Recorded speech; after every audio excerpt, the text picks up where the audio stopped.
Good morning, everyone. How are y'all this morning? We have a great episode today for you guys on Objection Celebrity Court Chatter. And today's episode is titled Blake and Brad Still Whining? Question mark. Another little cheeky title because we are going to be going over Brad Pitt and Angelina Jolie's vineyard argument over their Château Miraval wine dispute that they're having. And we're also going to get into some hot tea with Blake Lively, who is still whining to the courts on the dockets. We told you guys yesterday she did file for sanctions of Bryan Freedman and motions to compel Wayfarer. But the tea is late last night, there was a filing for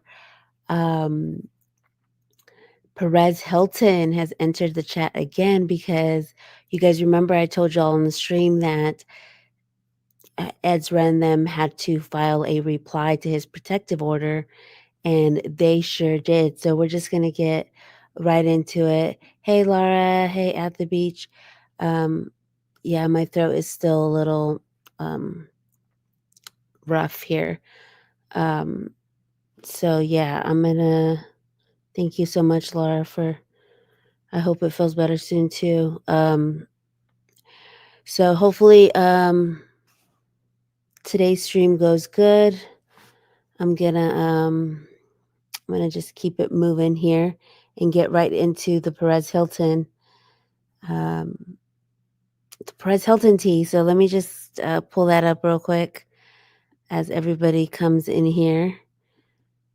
So here it is at Real Justice News, always with their finger on the pulse. They posted late last night a filing in opposition to Perez Hilton's protective order motion was filed by Lively.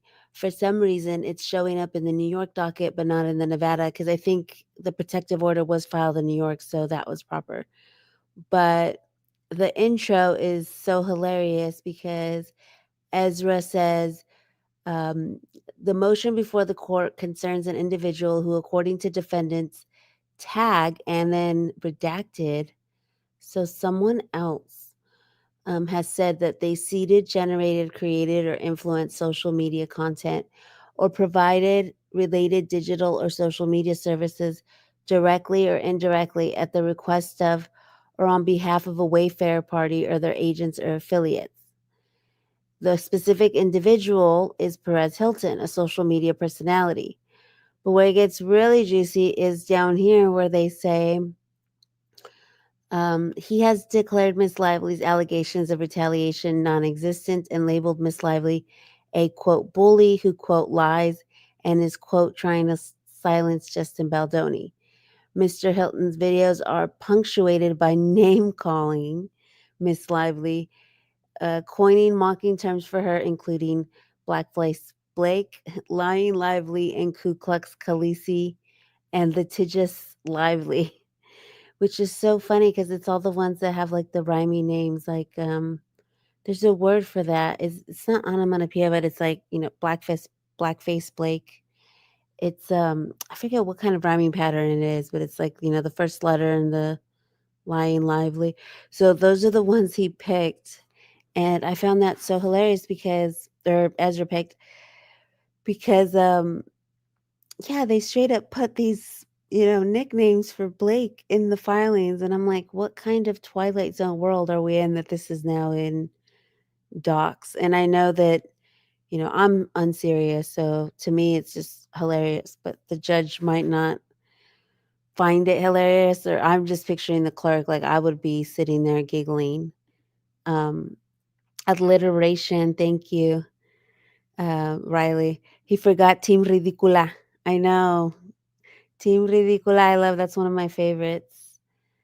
Thanks, Riley, for showing up this morning. And yes, at the beach, PH showed some snark because he ended up replying back. But let's get into the filing. I'm going to link it down below. I only linked the Brad filings, but I'm going to link this one too because it's super juicy. So the full filing's on Court Listener, of course, and you guys can follow that link if you follow at Real Justice News, Justice for Baldoni. If you follow her, she has the link at the end of that thread. So this is the page 7, which I found so compelling because he said there, it says, Ezra says, although defendants tag and blank, so again, redacted someone. Who is that? It's a short name. All have admitted that Mr. Hilton is among the content creators who has worked at the Wayfarer defendant's request and further admitted communicating with content providers in writing. Redacted. Miss Lively has not received to date a single communication between Mr. Hilton and any of the Wayfarer defendants or their agents or anyone acting on their behalf. To obtain this critical evidence, which no one denies exists, Ms. Lively has served a subpoena on Mr. Hilton seeking 7 categories of documents that seek only documents and communications between Mr. Hilton and the Wayfarer defendants or their agents. Mr. Hilton filed the motion in response to the subpoena seeking a protective order that would require Ms. Lively to seek permission to serve any further third-party subpoenas. So I am just like, who is this redacted? Who could that be? And it's so crazy because as you read the document and go further into it, they basically state that like someone told them something, like, it says they all have admitted, right? But then it says that no documents have been produced by anyone that this exists, this communication. And I found it crazy that they put request in quotations. Further admitted communicating with content providers in writing. So I'm wondering if this isn't just like a play on words because, it goes on to say like directly or indirectly. If you go further down, it defines all content creators. That one part that they had in the tag interrogatories. But then here, look, it's redacted again. It says Miss Lively served additional requests for production on blank, blank, blank, blank, blank, blank. So, and it says in response to the interrogatories, Mr. Hilton was identified as one of 4 content creators who seeded, generated, or created, but was it just who got a comment on it? So I am just stuck. Look, all of this is redacted. All of this is redacted as well. And then there's a footnote redacted. And then it goes on to, it goes into the legal standard, but it basically is saying that he has no standing to file the protective order and that the judge should compel him to file the subpoena. So I wish we had Leanne here.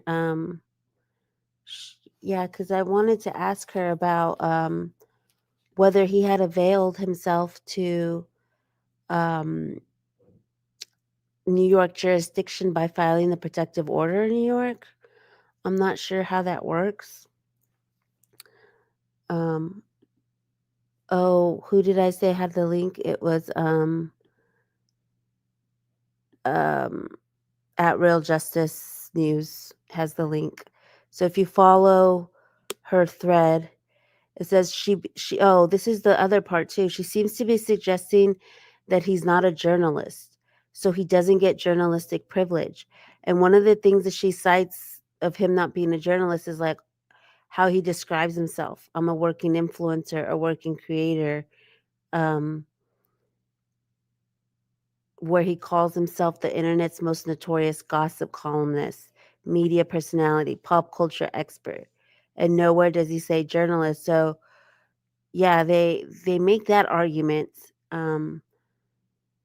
It says that when he was on the documentary for the It Ends With Us documentary, participants were labeled as reporter in their label cards, and he was not. He does not hold himself as operating as an independent journalist.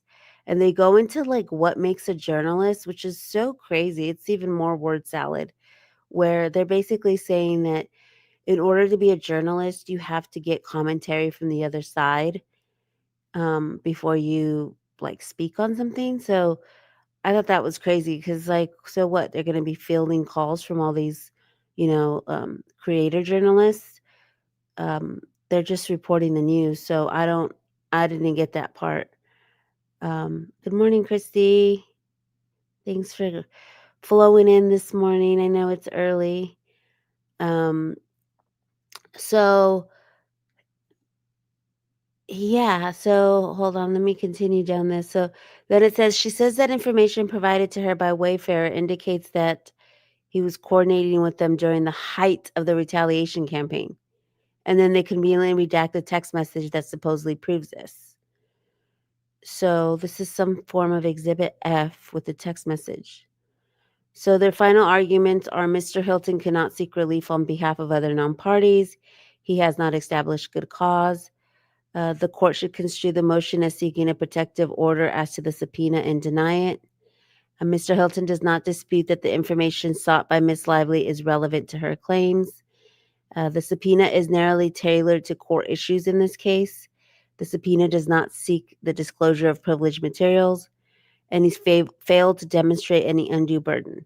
So therefore, the court should compel Mr. Hilton to respond to and produce materials responsive to the subpoena. And then it says, Lively requests the court compel Perez to produce the documents and pay for her attorney's fees to compel discovery. So yeah, it says, in the event the court grants Ms. Lively's cross motion to compel, it should order Mr. Hilton to pay the attorney's fees required to compel it. So wow, that was, and so there's the full doc at the end of this thread. If you guys follow it, you guys can get to the full doc there. Um, so yeah, she wants him to pay, and it is, to me, it's just so hilarious that, um, you know, they could do something like that. Like now they're asking him to pay, which I wish we had Leanne here because she might know that whether, I know he filed it in Nevada, but I wonder if because he filed stuff in New York, that avails him to jurisdiction, kind of like what Jed Wallace said about Texas and Blake, where, you know, because she tried to serve him in Texas. So maybe the chat can help if anyone knows if that means he availed him. Because other than that, I'm going to pull up Perez's clapback here because he right away got on it and filed a letter. So let me pull that up here. Perez maybe needs a lawyer. Hey, Joe. Yeah, maybe needs a lawyer's help because that's what a lot of people in the comments were telling him on the YouTube video where he posted right away, right after this dropped, and he's like, I'm replying.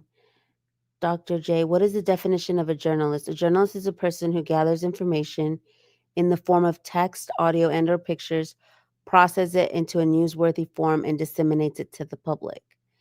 So yeah, that's the weird part where they're defining it as because they're not seeking comment from the other side, that's what true journalism ethics are and what makes a journalist. So they do so much word salad in that document. Is the docket a mess? For those of us that don't access it, what document number is it up to 600 yet? This is crazy. It's actually 555, I believe. No, wait, 564. I'm not quite sure because it just brings up the PDF from Court Listener. Let me look. It's, yeah, 564. So no, we're not quite up to 600 yet, but yes, it's 564 for those who want to manually get to it. Hey, Chris.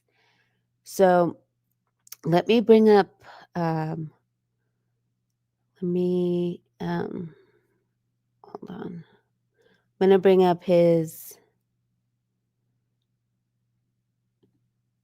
clapbacks. Perhaps someone can define lawyer. Yeah. So let me bring up his clapback here. DFJ says this is not a real case. At the Perez Hilton reading of his latest letter in response to Lively just sent me. He actually read two of them. I was laughing so hard after the first one, I didn't realize I only clipped the second one. So we're gonna listen to this clip here because he literally just, I mean, for entertainment. Let me put up my bar real quick before I play him. My banner for entertainment purposes only. Because several people report on it in different ways. Some people are, unserious. They do parody videos. I know I'm pretty unserious with it. I used to do the GIF threads and stuff. And then other people report on it more seriously. But he literally just, it's so funny. And for those who follow this case to be entertained, um, it's hilarious. So without further ado, let me have him do all the talking here. This is my best work yet. I love DFJ's little request to unseal. Judge Lyman, I, Mario Armando Lavandera Jr., known professionally as P to the E to the R to the Z, H to the I to the L to the T to the O to the N, Blake Lively's sham of a lawyer, Ezra Hudson, is using this court's docket as a publicist would by filing a futile motion to compel with you, even though she is very well aware, as is this court, that last week I filed a motion in Nevada to quash the fishing expedition disguised as a subpoena served on me by the zero-time Oscar-nominated plaintiff. Lie was served and where the plantation-loving actress listed in her subpoena as the place of compliance. I already notified ethically challenged Ezra of this all 5 days ago. And Miss Lively's crappy attorneys know I am representing myself in subpoena-gate without a lawyer. Pro se. Mario Armando Lavandera. And I think this... So that is just a little snippet. If you guys go to his YouTube channel, you guys could check out the full letter that he wrote to Judge Lyman. But the unethical Ezra, and then there was another one. Let me see. It sham was, of a lawyer, a futile motion to last week. Oh, it was the one time the fishing expedition disguised as... It was the zero-time nominated Oscar actress or something like that, which was the other one, which I found so hilarious. But yeah, zero-time Oscar nominated. Thanks, Chris and Joe. That one had me. Oh my gosh, it was so funny.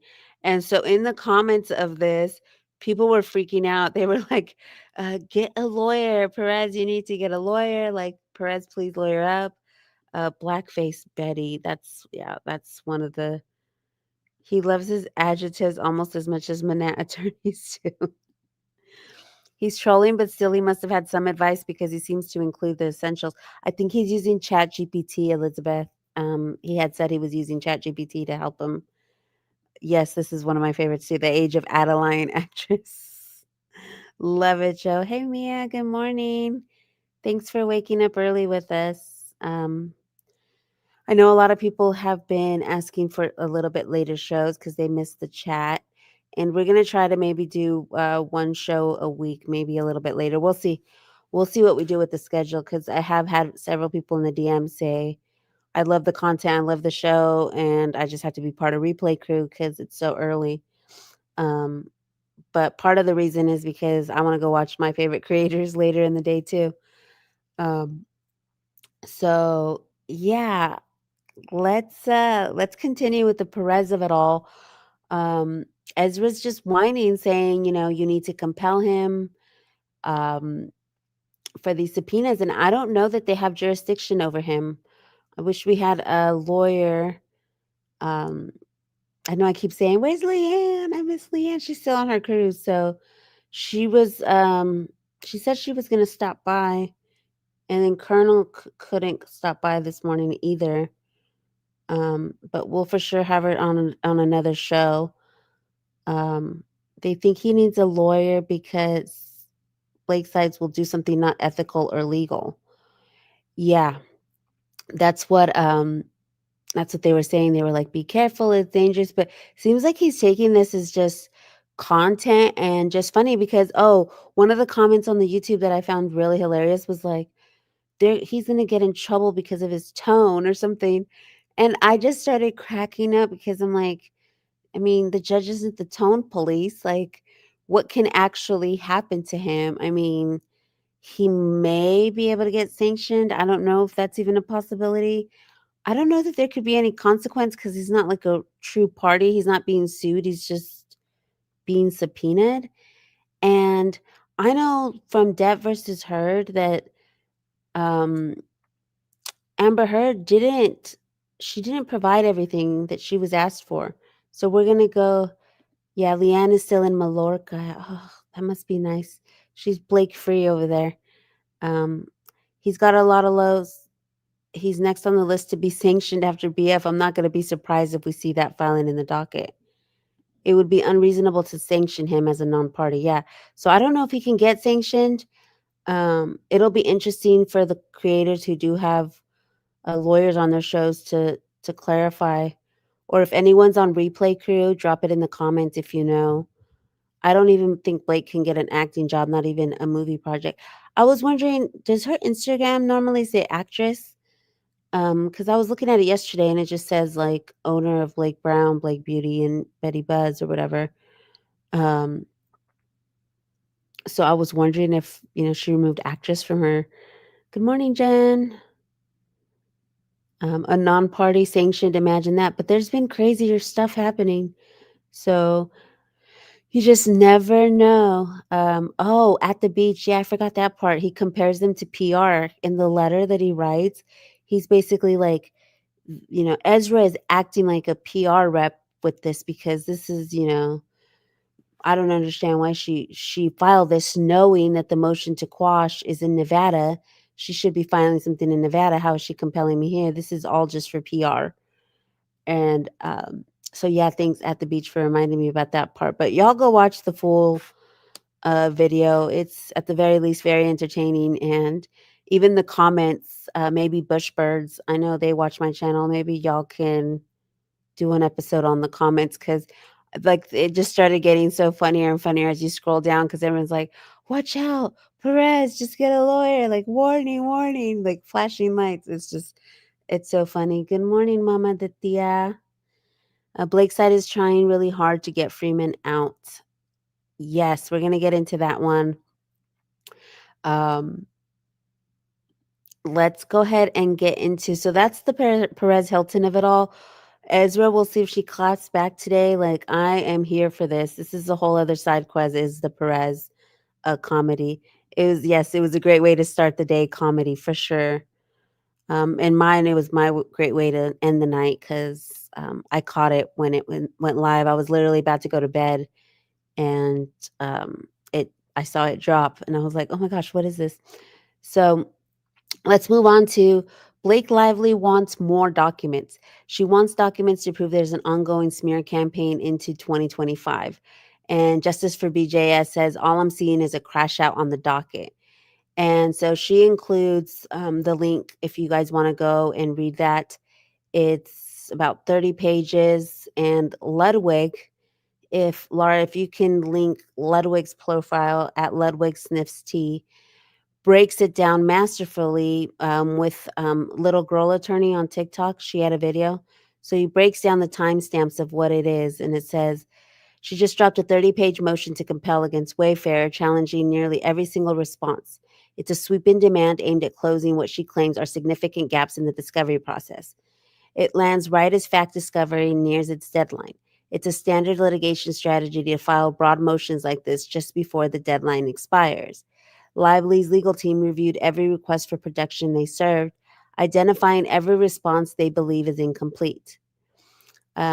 Wayfarer is legally required to turn over any document that could help its own defense, even if Lively didn't ask for it directly. If it's not being produced, Lively argues it must be either irrelevant or unhelpful to Wayfarer's position. Discovery rules prevent parties from springing new evidence at trial, so any emails, texts, or documents that support Wayfarer's case should have already been disclosed.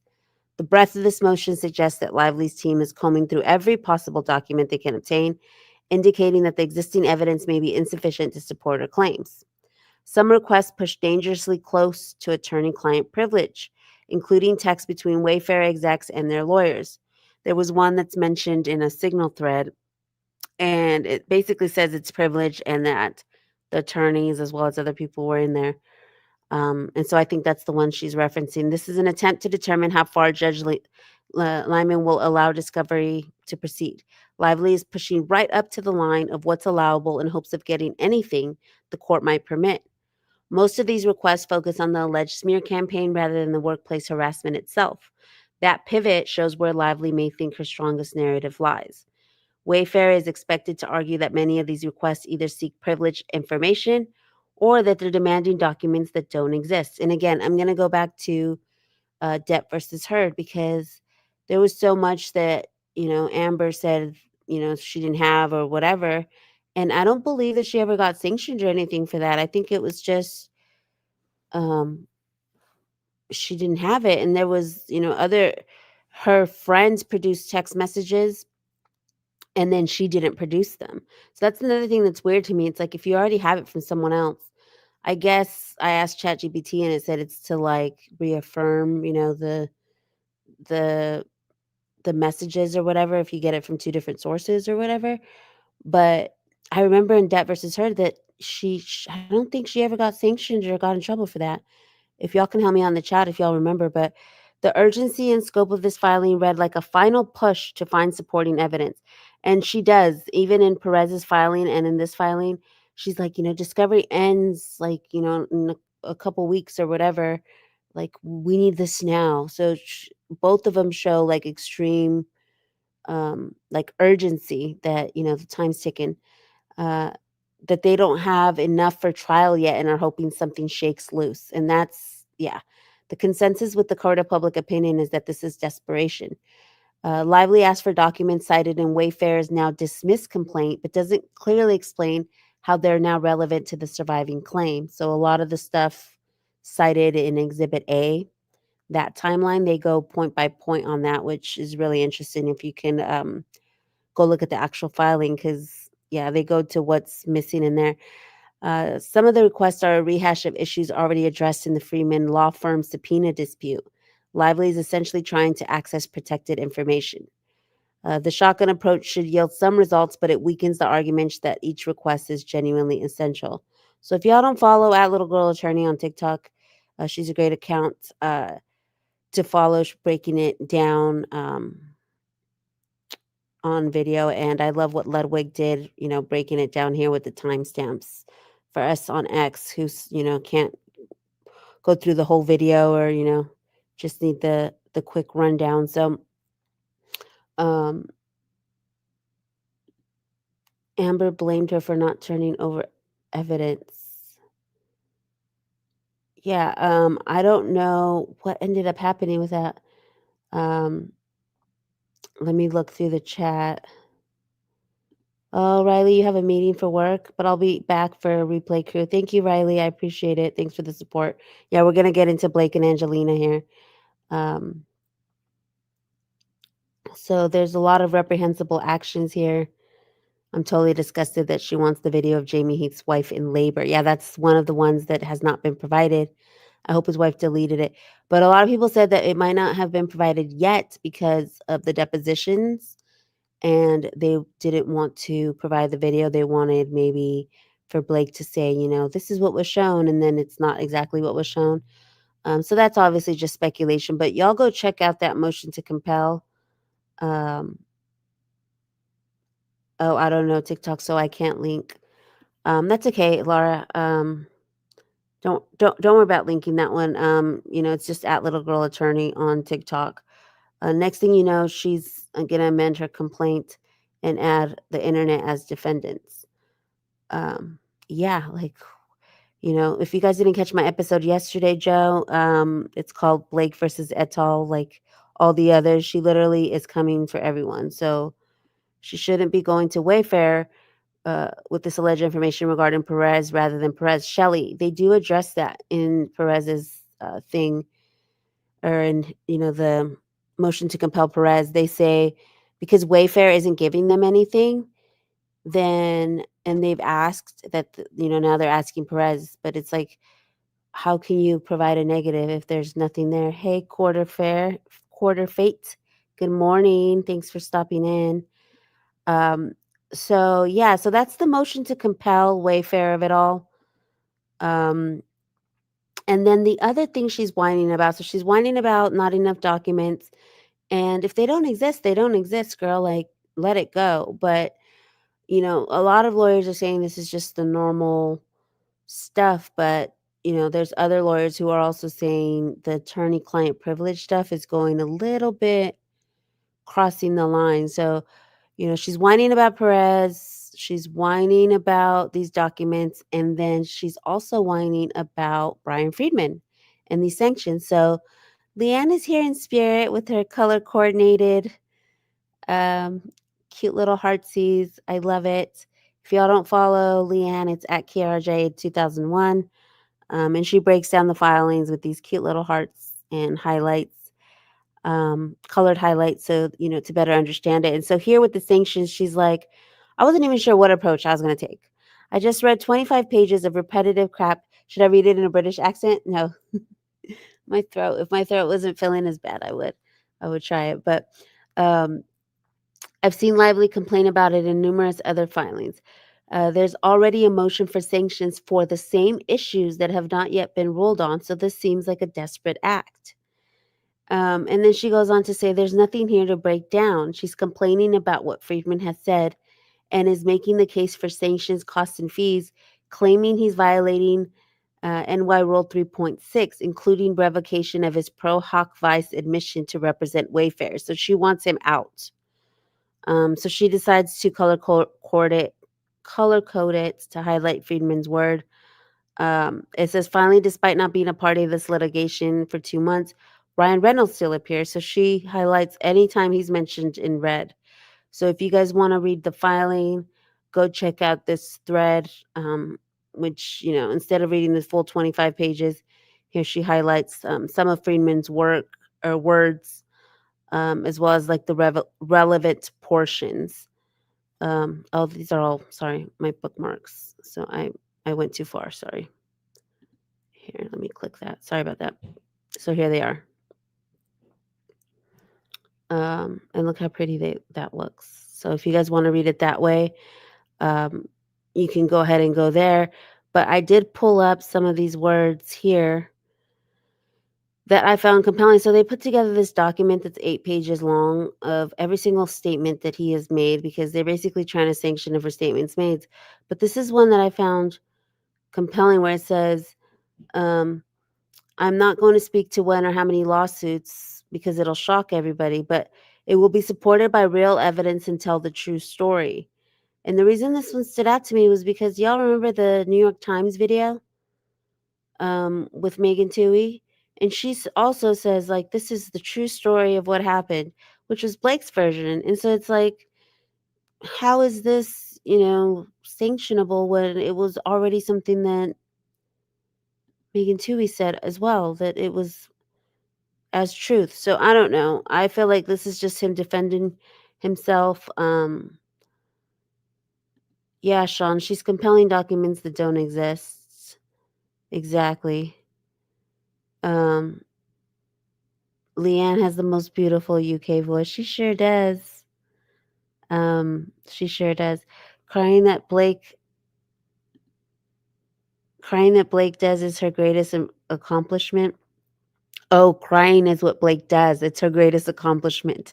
Yes, Chris, all the whining. So that's why today's episode is called Still Whining, because she's still whining over these documents that they don't have. And she complains about Steve Sarowitz only providing 26 documents where he CC'd.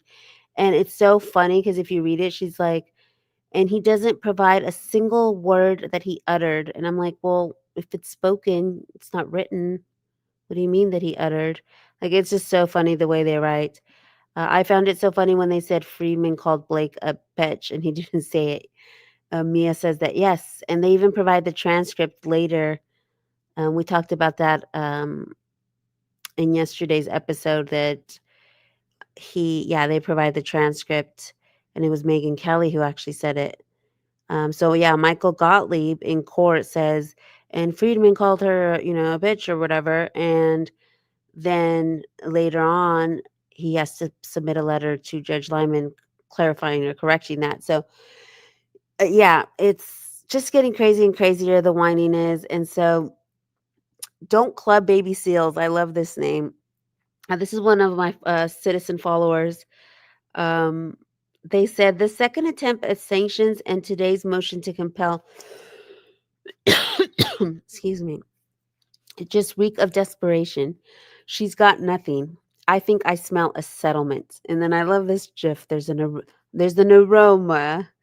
And so for anyone who's in replay crew or once we end this stream, go ahead and drop in the comments what you think about whether this is signs of a settlement, or if you disagree or disagree that this could be, there's an aroma of settlement here because of the desperation. Or just drop it here in the chat what you think about that. If I honestly think they're taking it to trial no matter what. And so I don't think that it reeks of settlement, but it does reek of desperation. Yeah, they're too deep. Chris is right. They're too deep at this time. So yeah, just drop it in the comments and let me know what y'all think. And we're gonna go ahead and transition into the Brad Pitt of it all. Now that she's done whining, we're done with her whining. Brad is also whining, and this is the latest. So this case is kind of old. This is from 2022, where Brad Pitt filed a lawsuit against Angelina Jolie. And this is just the latest. So this was a couple weeks ago. Brad Pitt's legal battle with ex Angelina Jolie heats up as he demands private messages related to winery sale. Brad Pitt files new documents demanding private communications from ex-wife Angelina Jolie in a new filing relating to their legal battle over Château Miraval.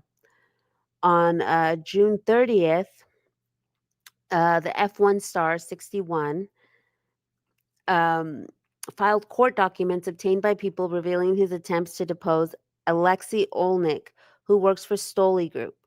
Pitt claimed that Oliynik had firsthand knowledge of Jolie's 2021 sale of the French winery the former couple co-owned to Tenute de Mundo, a wine division of the Stoli Group. In February 2022, Pitt filed a lawsuit alleging that Jolie made the sale despite a prior agreement that neither would do so unless the other person approved. The Maria Star responded to Pitt's filing with a countersuit in September 2022, claiming he'd been, quote, waging a vindictive war against her since she filed for divorce in 2016. It goes on to say that they didn't give any comment.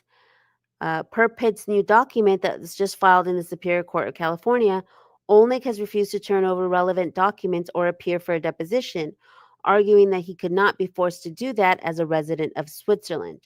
These requests go directly to key allegations about Pitt's objections to the sale, his legal team writes in the filing, and easily meet the standard for discoverability given Pitt's allegations that Jolie acted with malice in selling to Stoli, a counterparty she knew Pitt opposed.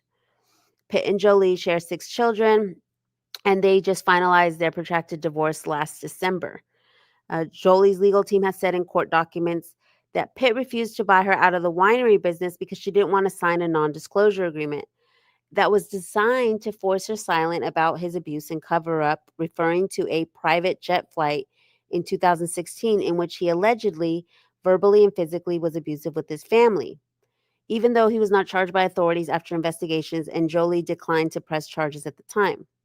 So then, in May of 2024, a judge ruled that Jolie must produce 8 years' worth of non-disclosure agreements in an attempt to illustrate that Angelina herself used the kind of NDAs that she objected to signing in 2021. So following the news of the December settlement, a source close to Jolie says that she hopes Pitt can now move on, and saying, sadly, until he drops this lawsuit, his family will not have peace and healing that they so very much deserves. But a source from Pitt says that Jolie's actions have caused, quote, tremendous collateral damage to those in and around the family.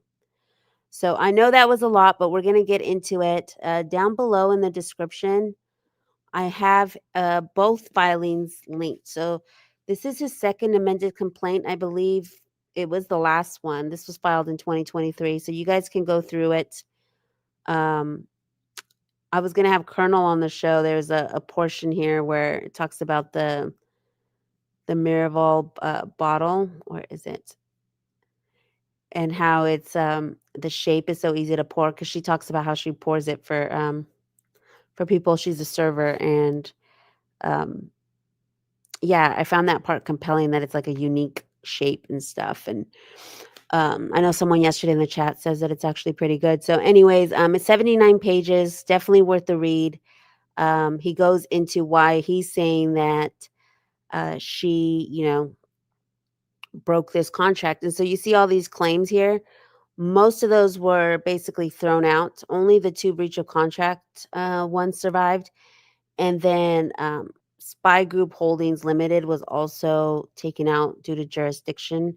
So only Yuri Scheffler and Alexey Olnik, Angelina, and then her company Nouvelle survived it. So you guys can go ahead and read it. And then I also have linked down below in the description Angelina's. Hers is 98 pages. This is her cross complaints. This also survived. And so it's for sure going to trial, but no trial date has been set. I don't think they've gone to motion for summary judgment just yet, but it did survive the motions to dismiss. So they're in the discovery phase now, and they're trying to get this, um, this guy to turn over all these private text messages. So he's still whine the reason why I put still whining is because I feel like, he pretty much lost his kids kind of over this and stuff too, because, as retaliation, or allegedly he's saying that as retaliation for this lawsuit, she was keeping the kids away and all this other stuff. Anyways, in her counterclaim, she's claiming that Pitt stripped and looted Chateau Miraval in an effort to regain control of the business. And that he was also wasting millions of the company's money on a series of vanity projects. So this is where it gets really spicy, y'all, because this lawsuit's not just in California. It is also in Luxembourg and France. So it's another, like, it's going to be like the Rebel Wilson case where it's like Australia and all that. I'm trying to get the filings because I want to do like a whole episode deep dive on this, um, just like with Rebel, because it is so spicy. Like there's so much to it. So this is the part. Angelina Jolie secretly sold her stake to Russian billionaire Yuri Scheffler in 2021. So this is him right here, right? And the reason why there's like litigation in France and stuff is because he basically raided the winery at some point in 2022, March of 2022. Um, they swooped in on the vineyard and the offices and everything, because French law allows businesses in litigation to enter the premises of the adversaries to seize evidence of suspected fraud. And so because they said he was mishandling money or whatever, like spending millions, they come in here, they swarm the place, they get all these contracts and invoices and emails. But then once they get that,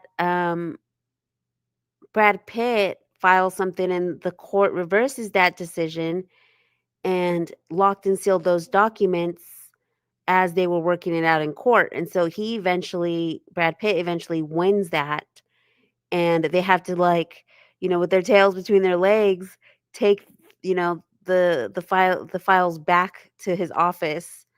Um, she says the Brad Angie story is so sad, but I think she really stuck the knife in by selling to someone she knew he wouldn't be able to work with. Yeah, and that's where it gets spicy. So he raids it, and then later he has to give the documents back, and they got put back into Brad Pitt's safe or something. So yeah, and then in Luxembourg, they basically said that he had to put 10% of his shares, which is like what is being disputed or something. So Brad Pitt currently is the majority shareholder because these shares are being kept in escrow while all this is getting worked out. So that whole is like a side quest on it outside of the California one. Um, So yeah, it gets pretty crazy and tangled on that front. And yeah, so that's the millionaire. So this is where it gets crazy. It's this letter here. So I'm going to go ahead and pull this letter up. So this is what led to her basically wanting to sell. So she writes him this letter. And you see up there, AJ is her initials to WBP. So William Brad Pitt. And the subject was Miraval. And she's like, I'm putting this in writing so I don't get emotional. Dear Brad, I have reached a painful decision with a heavy heart that I want to share with you. You know how much I wanted to buy Miraval as a family business, as a place for us to visit together, and as a place to hold diplomatic and humanitarian meetings. Above all, it is the place we brought the twins home, where we were married over a plaque in my mother's memory, a place that held the promise of what could be and where I thought I would grow old. Even now, impossible to write this without crying. I will treasure my memories of what it was a decade ago, but it's also the place that marks the beginning of the end of our family and a business that is centered around alcohol. I have tried to stay open to the business to see it as something. Hold on one second. Leanne, sorry. I was like, let me stop. Welcome, Leanne. We missed you. Leanne, real quick, I'm going to put a pause on her emotional letter. Do you know if um, do you know if Perez Hilton, because he filed that protective order in New York, if he's now like under their jurisdiction, or will they still have to fight it out in Nevada? That was like the question I kept saying, like, where's Leanne? Um, so yeah, let's continue the see if she answers. Thanks for stopping by, Leanne. I appreciate it. I know you're on vacation. Um, so let's continue with this letter because it just gets crazier. So this is like kind of like where it started. Um, I have tried to stay open to the business to see if it's something that could be positive for our family and have therefore not walked away. And I had hoped somehow it would become something that held us together and we found light and peace. I see now how you have really wanted me out, and you'll be pleased to receive this email. In the last 4 years, so you guys remember they got divorced first before this happened. So I believe when she's writing this, because this is 2021, that they've already been divorced for some time and they're still just business partners trying to work this out. So it says, in the last 4 years, I've seen lots of inconsiderate behavior, money spent in ways that I would not have approved, decisions made that I was not consulted on. I've been hurt by decisions that have been made that show no interest in sharing the business or changing it fundamentally into something that would be healthier for our children. Most of all, I was shaken by the recent imagery that was released to sell the alcohol. I find it irresponsible and not something that I would want the children to see. It reminded me of painful times. So I pulled up what that imagery was. So here's the image, y'all. And this is why I said it gets like so spicy, because it's like now it's about the alcohol because, this stemmed what happened in their divorce, that he was drunk, and apparently he would terrorize the family when he was drunk. So here's the picture right here. It's pretty much Brad Pitt laying on this lounge chair, passed out with and I mean, he might just be sunbathing. I believe that it's what the campaign is called, Spirit of the Riviera. So it's like him just kind of lounging by the pool, it seems like. Um, But a lot of people on Reddit were like, it's because he looks passed out, and this might have been something that, the kids experienced and she experienced, was him maybe drinking, passing out. I don't know, but I found it, super spicy just to like get the inside look on all of this. Um, and so that's what's, basically started up. So her letter goes on to say, I see two ways forward. Uh, What might be best for our whole family would be an outright sale. The alternative is that a complete buyout of my share in the property and business by you and the parent family or your associates. And then she's like, um, I hope to receive a reply in the next 2 weeks. But then she puts this letter where she basically says, from her attorney, Lawrence Schumer, I believe, It says that Angelina has made significant concessions in the financial negotiations in order to be able to close this painful chapter in the family history and to end her association with Miraval, even at the loss of a family home and the financial loss. Furthermore, she has always acted in good faith despite the way she has been treated herself, included the latest unacceptable attempt to introduce into the agreements sweeping, open ended, and restrictive language designed to limit my client's freedom to speak, which arose only after media reports of filings related to domestic violence in a court in California. And so once she filed those under seal for the divorce and the custody proceedings, and that's when all this stuff got messy. And so that's why I want to do like a deep dive series episode on it, because there's even more like juicy emails and texts provided that I found that I didn't include. But um, it all basically stems from this incident here. Um, Hold on, let me pull it up. How bad was Brad? Actor allegedly urinated on tarmac and crashed airport truck after blazing row with Angelina on a private jet. And so this isn't verified. This was just someone who called into the Sun and said that this is what they saw. There is video of him berating, like just being drunk and yelling, but nothing where he actually abuses her. So we know that he's admitted to being an alcoholic and all that. He went into AA.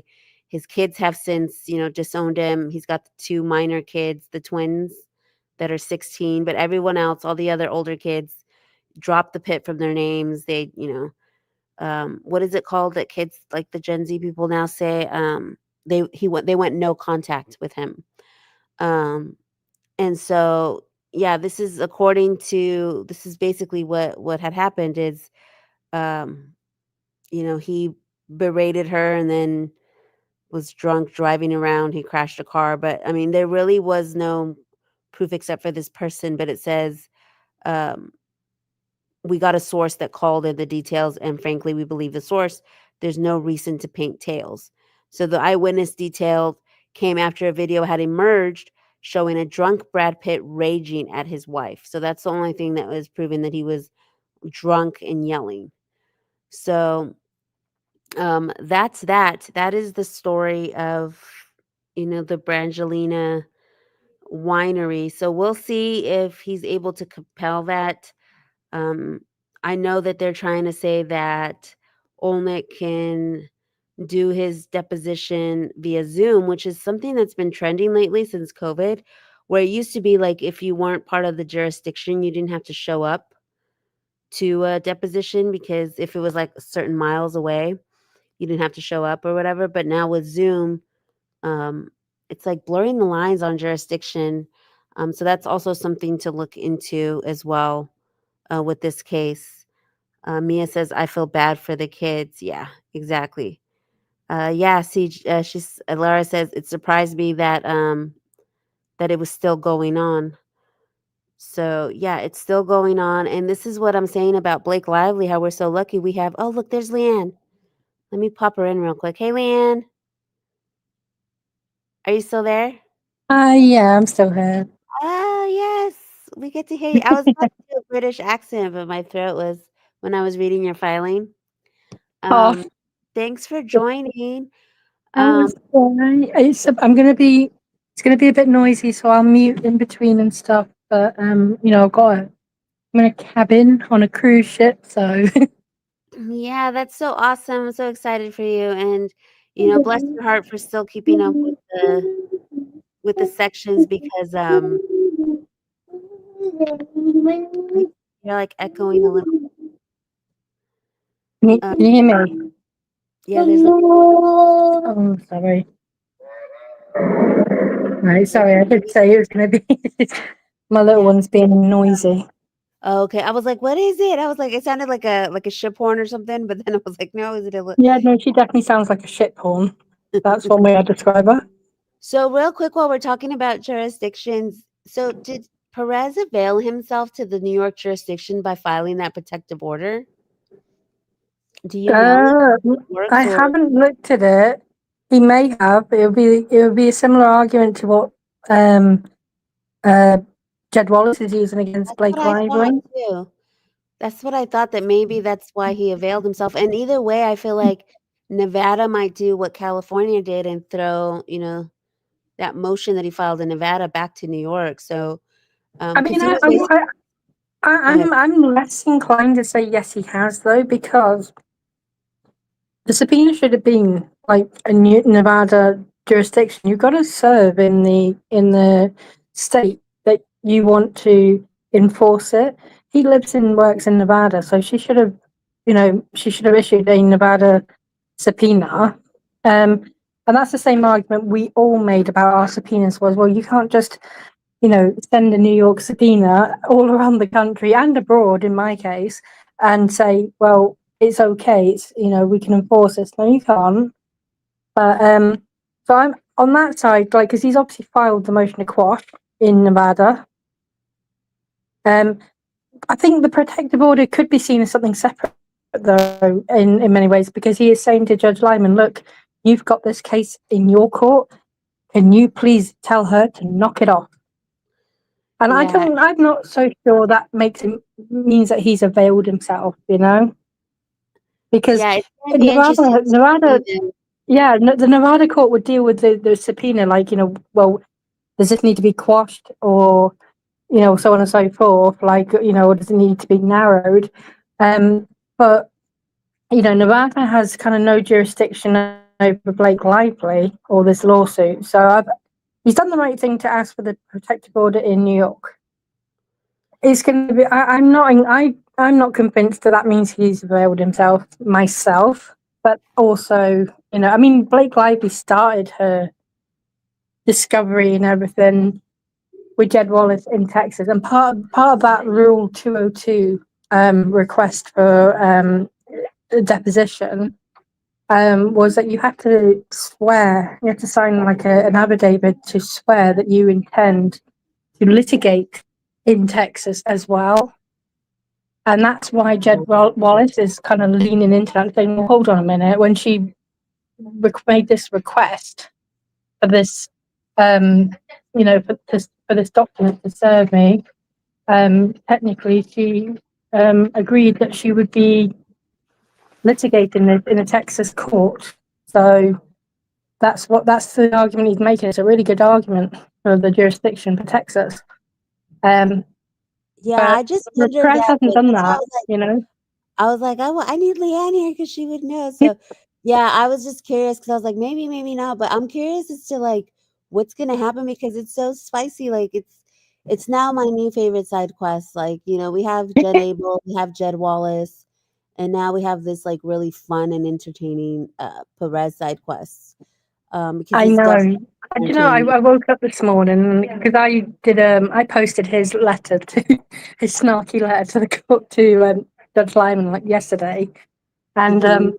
I woke up like so many comments from him on it, and he'd reposted it himself, and I was like, oh my god, he's gone wild on Yeah, with this like and but it and was lovely like though. his I was talking about the comments on his YouTube video. People are like, "Get a lawyer!" Like, "Stop, Why? warn him, don't proceed."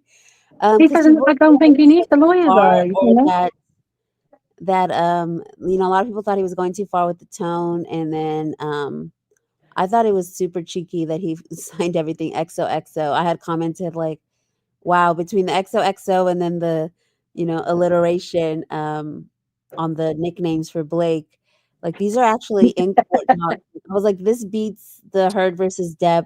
Remember, we had my dog stepped on a bee. We had Yeah, Draco Malford, the TMZ guy that looked like Draco. We had Dr. yeah, Spiegel, and yeah. then the Muffin Man. So I was Oh like, my this is goodness, yeah. one of those things where it's gonna go down in history as like, uh, Well, you see, like, I think his filing, in fairness to him, would I have written something like that? No.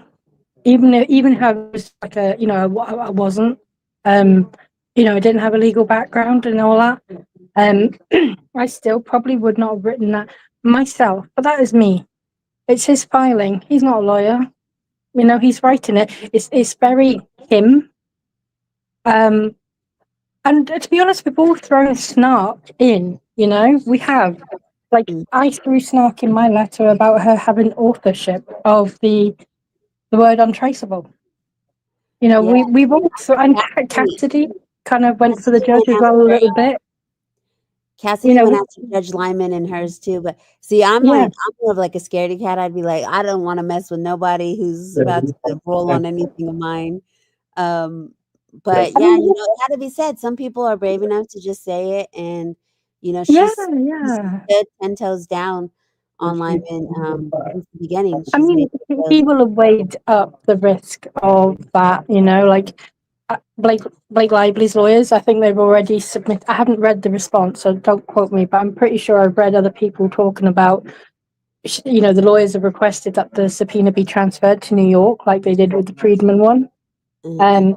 So Perez is going to have to make the argument, like the Freedman subpoena got transferred to New York because they really didn't address the argument about the transfer, and that's why that happened. So Perez is going to have to make the argument in his response, why it should stay in Nevada. Well, Otherwise, he what risks he it asked becoming for? to. He asked for everything to be unsealed, and I'm like, I don't know if he can do that. Like, if he can unseal, he's like, I want all the documents. I think he's the one who has sealed everything in the first place. So if he wants it unsealed, he can make that request.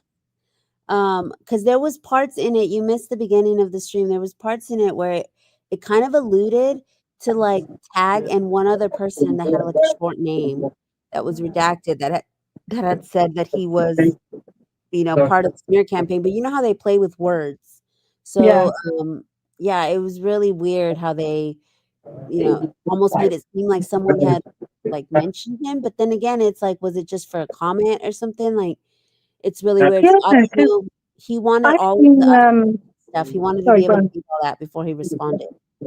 Because I've seen in the, like in the original text messages they got from Stephanie Jones, um, they referred to him as a troll. Melissa Nathan referred to him as a troll. So are they using him really as a part of a smear campaign? I don't know. Yeah. Maybe. I don't know. This is what Blake Lively wants to get to. But I mean, she's, so far with all the people she's actually issued subpoenas on, to find out if they're part of a smear campaign or not, and try to conduct discovery on them. She has been so far to this point 100% wrong. Yep. She's so out of touch. She's treating this like a game. And then Mama Tia says, "Will bring an authentic breath in his what? What is that word? Rapier? I think that Perez is that a typo? In his would bring an authentic breath of fresh air, cutting through all the legal bullshit." Yeah, I don't know. I think you had a typo there, Mama. Dr. Curry needs to look at Blake's health record. Yeah, it'll be interesting. She don't. She'll be traumatized.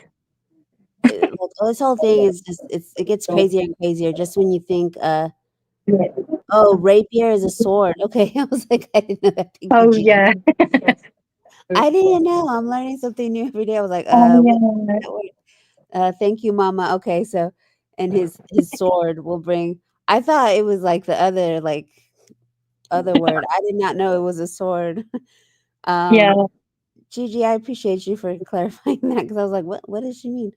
Okay, so tomorrow, tomorrow's show is the wrap up, and we're gonna, go into the UK cases and stuff, some other AI cases, LeBron James, just some cases here and there that y'all may have blinked and you may have missed it.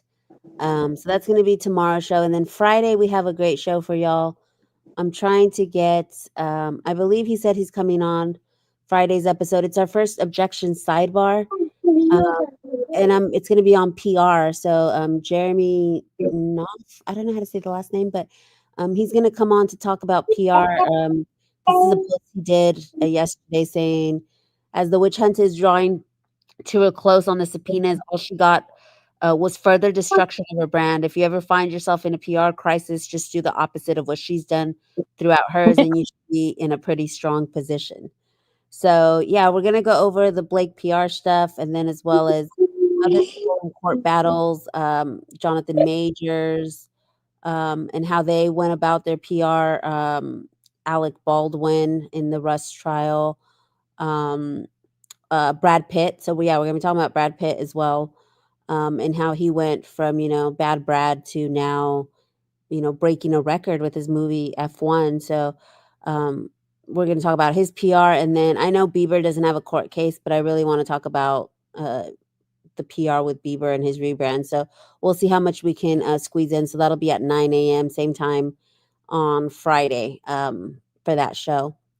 And then obviously we end every show with a song, right? Isn't that our thing? So I'm gonna play the song first because then I want to kind of wrap up with Leanne before I completely let y'all go. So don't click off. We're gonna listen to the song and then we'll properly say our goodbyes here. I wanted to see if this played though first. Can y'all hear the audio? Can y'all hear the audio? Let me know if y'all can't hear the audio.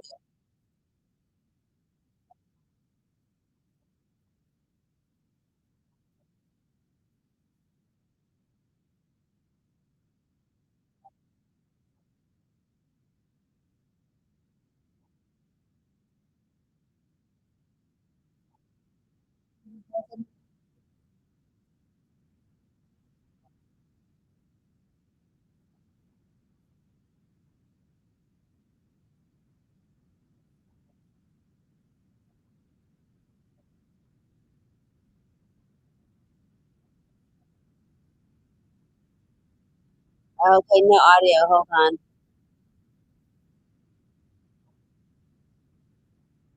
Okay, hold on.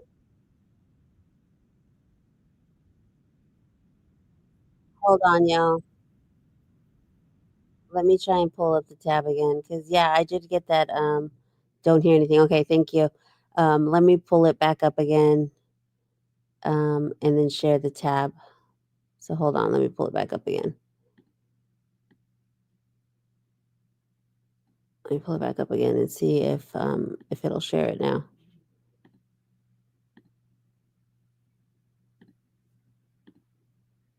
Okay, let me try it one more time. Let me know if y'all can hear this one. Here's the chance I took. Everybody hates me, so I'm through them. Yeah. Every tweet and TikTok, I will make them rue them. Even sue the law firm to make them lift their clients. Use the legal system, not an art but science. SDNY motion squashing blues. Stupid lawsuit all over the news. Hollywood hearsay is the book. Subpoena flare is the chance I took.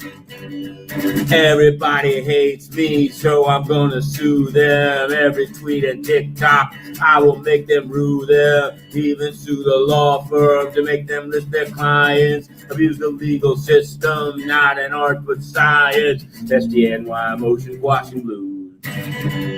Stupid lawsuit all over the news. Hollywood hearsay is the book. Subpoena flurry is the chance I took. So if y'all don't know Inner City Press, he gets down. He had the Diddy do it. And I love, my favorite part of that song is when he's like, stupid lawsuit all over the news. Oh, I need to watch it because my throat is still, it's still bad every time but I love that part and I love the strumming. So it's the SDNY motion quashing blues. Gigi says that's great. Okay, so Leanne, I appreciate you for joining us today. Any parting words for the citizens today? No, but I will be doing my thread on Ezra's response to Perez. That's coming. I've had people ask me if I'm going to be doing threads for all of the content creators and all the motions to quash or letters that they filed. I'm really going to struggle to catch up because I had to spend 2 weeks on the subpoenas doing the responses, not just for my own, but for a few other people as well. So I'm not going to try and catch up with everything whilst also keeping up with new stuff coming out. But I will be doing Ezra's response to Perez. I'm probably going to summarize the motion to compel. I am not downloading all 63 attachments. I think that's over the top, and it's all going to be nonsense. So I'm going to just like read the letter and the declaration and then just summarize from there what she's complaining about now. Okay, so yeah, watch out for that, y'all. I also, was sick and stuff, and so when I came back, your threads, you and DFJ's threads are, well, hers for subpoena gating, you for the legal filings. That's how I Yeah, caught up super quick. Because otherwise, if yeah, I had to like read all those pages, although I did read the motion to compel one because I was just nosy because I wanted to see which of the documents and all that stuff was. yeah. So I did deep dive into that one. Oh, Which oh, they were both so repetitive. Like you made the point, and I did in earlier in the stream how you put that on your thread that it was just like it's the same stuff over and over, right? Like, I know, like it's like that motion to strike and sanctions as well, which I have done the thread and slash post for them, but it's the same stuff. There is no new information here. mhm. So it's just yeah, it just gets really frustrating because I also got to get I can't even use Court Listener on my phone while I'm away, so I have to use Paper, and I've just paid my bill, so I didn't like. But the motion to compare with all those attachments, like it would have cost me about over £100 to download that, Oh, wow. and I was like, Yeah, nah. Joe saying, "Bye, everyone. See you on the other lives." I don't know who's going next to send you guys to. I know that